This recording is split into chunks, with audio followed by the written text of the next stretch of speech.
आखूं आके आके तुहाडा कदम मुबारक सत बिस्मिल्लाह साडे सुंज वहरान शहर विच। चलो हुण मुशायरे दा माहौल बढ़ाओ। हुण तुहाडा कदम मुबारक सत बिस्मिल्लाह साडे सुंज वहरान शहर विच तुहाडे डिठियां कासिम पाक होया है अल्लाह वाकई वसदा है।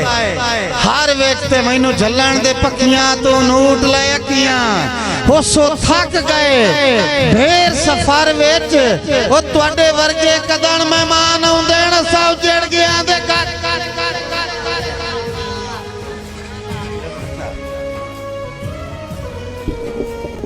थोड़े वर्गे कदन मेहमान आमदन नसां जड़ गया दे घर विच अज पहली बारी सिखदे हां कुठियां दी गल सुनिए यार खलो के। हुण तुसां भाईजान तवज्जो करनी है ते चस बननी है। अज पहली बारी सिखदे हां कुठियां दी गल सुनिए यार खलो के। चस आईए मौत हयाती दे उकाद विचकार खलो के। रावी आले दुख वंडोआ गल च बाई पा के दुख वंडोआ गल च बाई पा के कीती मिन्नत बीमार खलो के।